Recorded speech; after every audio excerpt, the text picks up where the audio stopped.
Good morning, and thank you for joining us. I'm Pablo Vegas, CEO of ERCOT. Since joining ERCOT last October, I have been continuously impressed with the community of people and leaders that are dedicated to public service in Texas, especially those that respond to help Texans when the weather requires it. All eyes are on Texas as we continue striving to be the leader in grid reliability, resiliency, and innovation. It's a pivotal time for the electric grid and the energy market in Texas, as it is across the U.S. and around the world. Energy markets are changing and the industry is evolving, but the key priorities for ERCOT remain the same: reliable and affordable electricity that supports Texas's current and future needs. As part of our ongoing efforts to be open and transparent, we continue to engage with Texans about who ERCOT is, what we are focused on, and the current state of the electric grid. As Texas continues to experience substantial economic and population growth, energy demand on the grid continues to grow at an incredible pace. Last year, we set 11 peak demand records, with the all-time peak load set on July 20th at over 80,000 megawatts. That is more energy than the combined peaks of the states of California and New York combined. As summer temperatures begin to rise across Texas and with high demand forecasted, we will continue to use all the operational tools we have available, including implementation of new programs like the new ERCOT Contingency Reserve Service that's going to be going live in a few days, as well as executing previous sessions' legislative reforms like the summer and winter weatherization inspections. And we'll continue our reliability-first approach to operations, always prioritizing grid reliability. In addition, ongoing transparent communication efforts include our new dashboards that provide real-time grid updates, such as the fuel mix and the 6-day supply and demand forecast. The public is following ERCOT and how the grid is performing more closely than ever before. We know this, and we are committed to keeping communications with the media and with Texans rolling in the right direction. By building credibility and trust through transparency in ERCOT grid and operations updates, and by delivering a strong communication strategy to get in front of issues before they arise, we are striving for clear and transparent communications to help keep Texans informed. So I am excited to announce the Texas Advisory and Notification System, or as we call it, TXANs, which is a new tool ERCOT will use to provide greater transparency and awareness to the public on grid conditions. TXANs will serve as a resource to the public to follow ERCOT grid conditions. It will introduce the ERCOT Weather Watch, which adds a new level of awareness and transparency. It will inform the public on grid condition levels and of any public action needed. And it'll keep all Texans informed through various communications channels. Texans notifications will not replace the Energy Emergency Alert Notices, or the EEA notices, which will continue to be sent to the Emergency Alert email distribution lists. The new Texans website is now live at www.ercot.com/TXANs. Informing the public on grid conditions is the foundation of Texans. The different conditions that we would be notifying about are: one, that the grid is in normal conditions, which means supply and demand is all balanced. The second would be ERCOT Weather Watch. That means the grid conditions are still normal, but there is a forecast of possible significant weather with high demand or low power reserves. The third would be a voluntary conservation notice. That is meaning we expect higher demand with lower power reserves. And then the fourth level would be an energy emergency alert, and that is a system-wide emergency supply and demand condition. So Texans will issue two new key notifications, the first being the ERCOT Weather Watch. An ERCOT Weather Watch is an advance notification that would generally be 3 to 5 days ahead of forecasted significant weather and high demand or low power reserves. As we continuously monitor weather and the grid, if conditions determine a need, ERCOT would issue an ERCOT Weather Watch. While grid conditions are normal when an ERCOT weather watch is issued, this earlier 3 to 5 day look ahead gives the public notification of possible higher demand due to forecasted conditions, with an ask to keep an ear out for more information should conditions change. As we continue to monitor conditions, forecasts may determine the need for ERCOT to issue a voluntary conservation notice. Conservation is a common tool that's used throughout the industry to support grid reliability. A voluntary conservation notice is a call for Texans to voluntarily reduce energy usage during peak demand times if it is safe to do so. It is important to note that just because ERCOT issues a weather watch or a voluntary conservation notice, it does not mean that we are in or expect to be in emergency conditions. So how will the public find out about Texans updates? We will communicate Texans information and updates via our existing social media platforms. So we will post information and updates on ERCOT's current Facebook and Twitter channels. The Texans webpage will carry the current grid conditions, and the public can sign up to receive Texans notifications via email on the news site. And as a reminder, the Texans notifications will not replace EEA notices, which will continue to be sent to the emergency alerts email distribution lists. So at this time, we will open it up to questions. If you can, please use the raise your hand function on WebEx to identify that you have a question. We will unmute you one at a time, and you will see a prompt asking if you want to unmute. That's where you would click OK to unmute. And then please introduce yourself and who you are with. So now we'll open it up to any questions.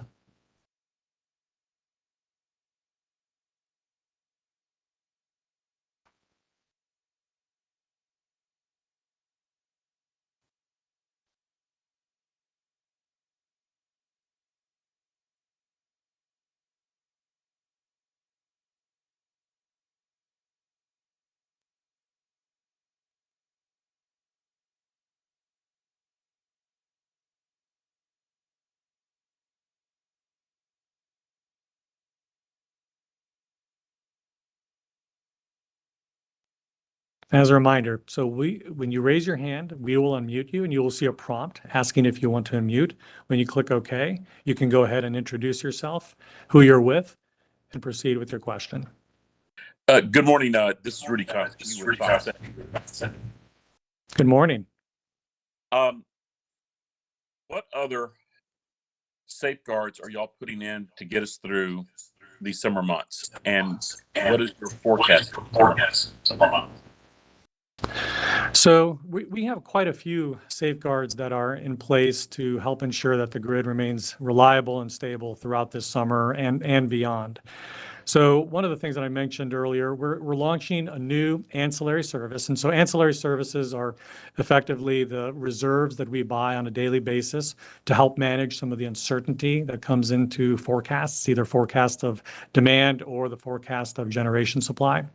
And so there's a brand new one coming online in a few days. It's called ERCOT Contingency Reserve Service. So this is a very fast and flexible service. What it is it's a generation unit that can come online in 10 minutes, has to be at full power, and be able to run for at least 2 hours. In addition, we have other existing reserve services that we're going to be using. We have one called non-spin. Non-spin requires units to come online in 30 minutes and be able to run for 4 hours. So those are the kind of tools that we use on a regular basis.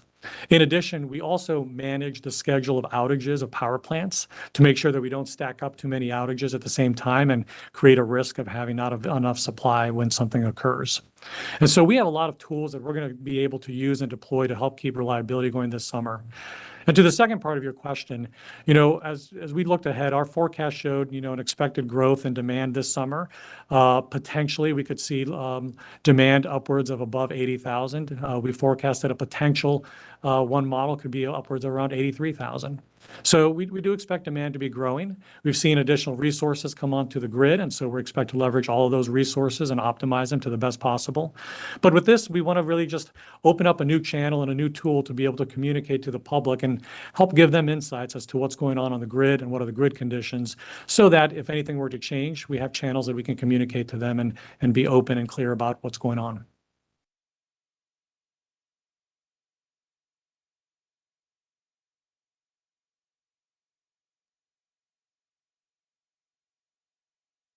Hello, can you hear me? Sure can. Yeah, hi, Ron Trevino from KHOU in Houston. How are you? Good morning, Ron. Okay, my question is, when you're talking about voluntary conservation, has there been any attempt to try to incentivize this for Texans? Even monetarily, or for discounts on future energy bills, anything like that? Yes, so there are actually tools that many of the retailers across the state of Texas offer to their customers to be able to respond to conservation or demand response programs, as they're referred to.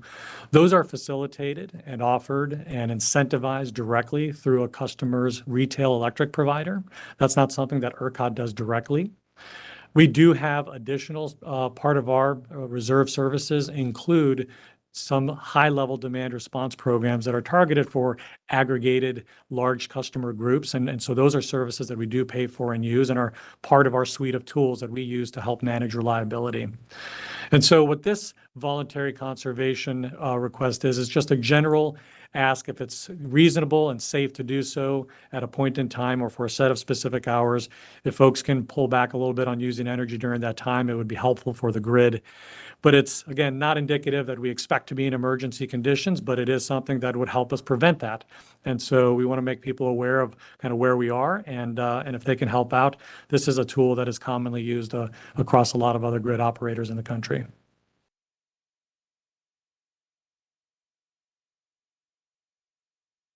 Good morning. This is Andrew Moore with Kins 5 Good News morning. in San Antonio. Good morning, Andrew.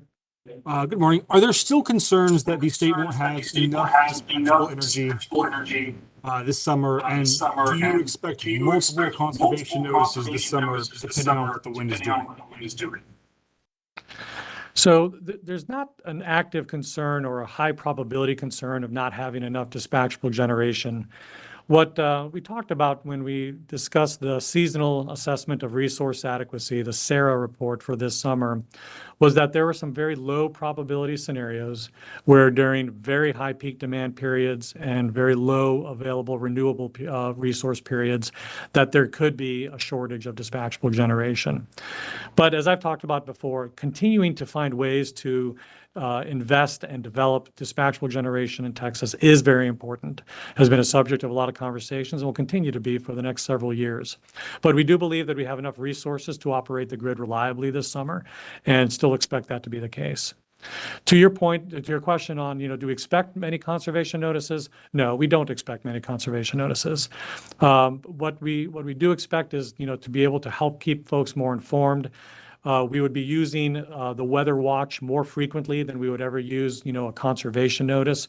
We would only go to a conservation notice if we get to a point where we've utilized most of our ancillary services and we find ourselves at a point where we want to take a little extra precaution and try to prevent things from getting worse. And so we would ask at that point. But we don't expect a lot of conservation notices at this point.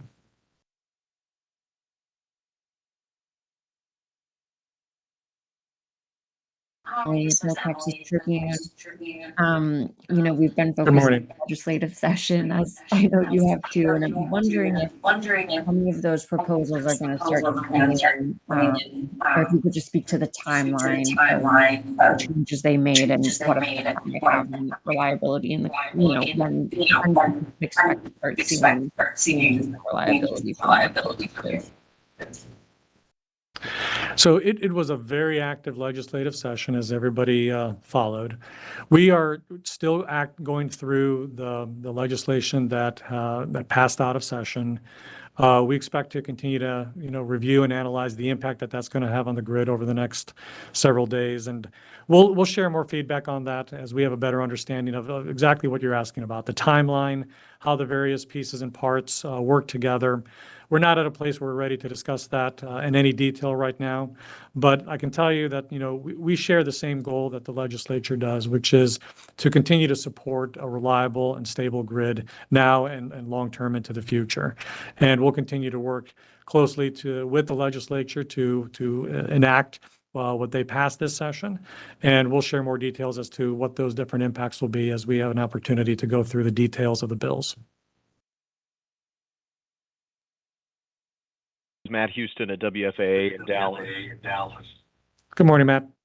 I know that planned maintenance outages were a problem last year because it got so hot so early. Fortunately, that's not been the case this year. So are you confident that generators have had an opportunity to catch up on the maintenance that they had to delay last year? Yeah, we've seen a real active outage maintenance season this spring, and just as you noted, it's tailing off now as we get into the end of May and the start of June. So the generators have been taking a lot of their planned outages. We're seeing the maintenance activity that we expected to see. There was ample slots available for generators to utilize. So we feel we're in good shape now coming into the summer, and we're seeing the planned outages down at levels that we expect for this time of year.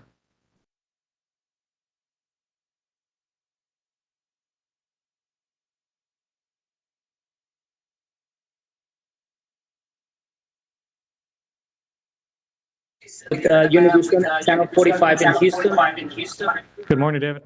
Good morning. I was wondering if you speak Spanish and maybe you can address about the plan that you are about to implement. A few words, if you can. I appreciate the question. I'd rather prepare that so that it's a little better structured. My Spanish speaking skills ended when I was around 11 years old, is when I left South America. And so my business vernacular is that of somebody who was around 11. So translating this quickly into Spanish may not be the most effective thing for your audience, but what we will do is we do plan to release the information on the TXANs website in Spanish as well, and provide updates and information in Spanish so that all of the Spanish-speaking Texans will have access to it and be able to understand what we're communicating. But we'll follow up quickly on that, okay?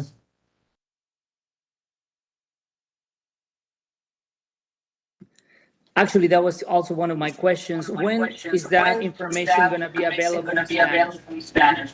Very soon. We're working on that right now and expect to have that out in a matter of days or weeks. So very soon.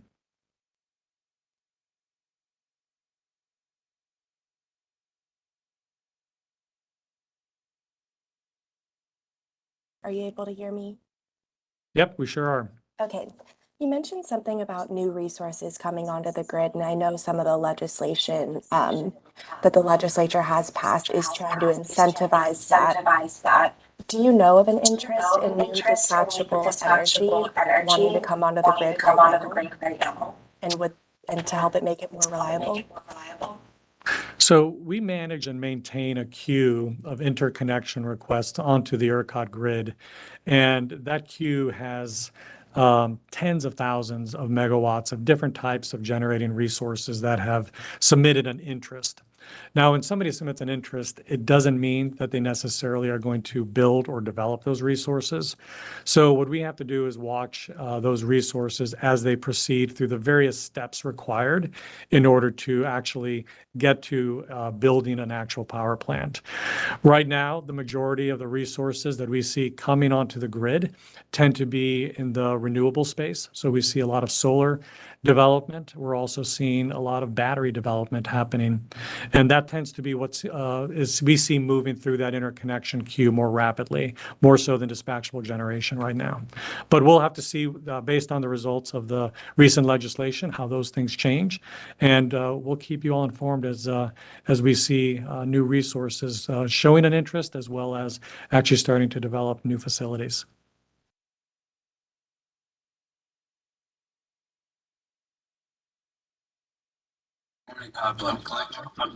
Tom. Good.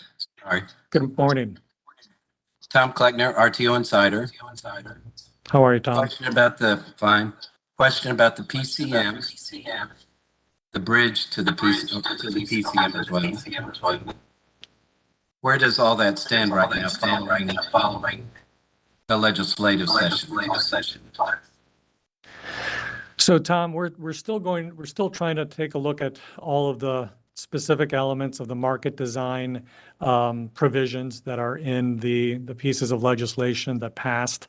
We'll need to, work through with the Public Utility Commission any bridge ideas if we were to move forward with bridge ideas, but we really have to look at it as a portfolio, because there was quite a lot of pieces and parts to the various legislation that came out, and so we really need to understand how they will all work together, the timing of them, how they will work together.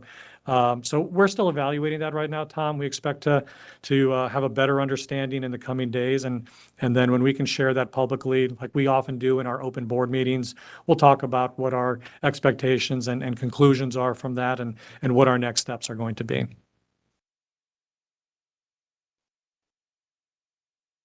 Buckley with the Houston Chronicle.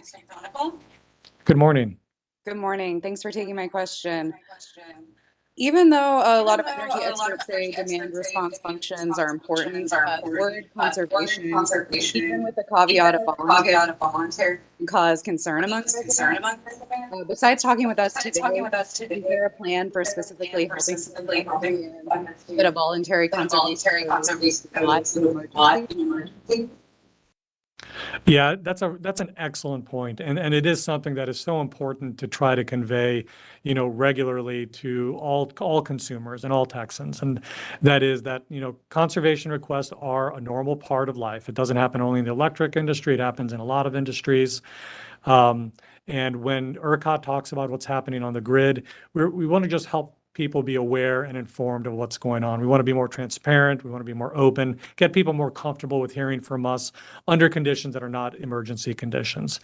All of the new notices that we are releasing at this point, the weather watch as well as the voluntary conservation, are at times when the grid is in stable and normal conditions and that we're not in an emergency.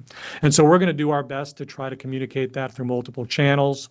We're going to put information on the TXANs website as well as the ERCOT website on ways that people can manage their energy use under any conditions, under regular, normal conditions, because that's something that people like to do in order to help save money and to help be efficient with their energy use. And so it's a really important message to get out. This is just part about wanting to be more open, to be more clear and transparent, help people understand what's going on, just like people like to understand what's going on with the weather. We want people to understand how weather and factors like that influence what's going on the grid.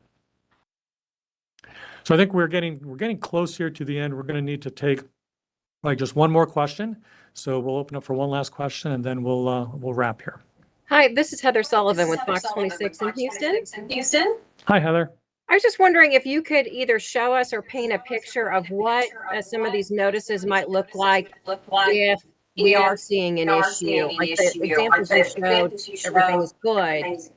What will it look like if we're starting to have a problem? Yeah, that's a great question, and I think about it, almost like an analogy when you're on a weather forecast, when they're predicting in a few days there might be some severe weather and a risk of perhaps a potential risk of a tornado or something, some kind of severe weather. They would start that notification several days in advance and say, hey, we see the potential for this. The signs are probable for it. And that's what we would be doing similarly. We look at weather a little bit differently at ERCOT. We look at, the heat and the cold in the traditional sense, but we look at it in combination with how the wind is going to blow, how the sun is going to be shining at a particular time, as well as a lot of other factors in terms of how generation resources are working. And so what we would do is several days in advance is we would let people know conditions are ripe, where there could be, circumstances where things could get tight on the grid. We want to just let people know, just like a weather forecaster would let you know, hey, conditions are ripe where there could be severe weather down the road. And so they give you a heads up. And so that's what a weather watch would be. We'd be giving folks a heads up. Keep an ear out for more information. If you're interested, sign up for an email update from this website, and we'll let you know if conditions change. And then as we get closer to that point in time, and we would try to explain what's driving the conditions. We're expecting a very hot weather. We're expecting very cold weather. We're expecting very low renewable performance for a particular day coupled with hot weather. We would try to be clear as kind of why we're issuing a weather watch. And then as we get closer, we would give them an update on, yep, we're still in a weather watch and here's why. And if we ever did get to a place where we said, hey, we need to ask for voluntary conservation, we would be clear for the specific times we're asking that for. We would help point them towards resources that would help them save energy and reduce energy usage. So we try to be as helpful as we can in these communications. But again, always emphasizing we're doing this at a time when the grid is reliable and stable, but we're wanting to keep them informed and have them aware just in case conditions were to change. And so that's what it would look like. And we'll get practice as we go through this coming summer and this coming winter. And this will be a continuous improvement process for us as well. And we're going to try to do this to be helpful and again, to try to be as open and transparent as we can.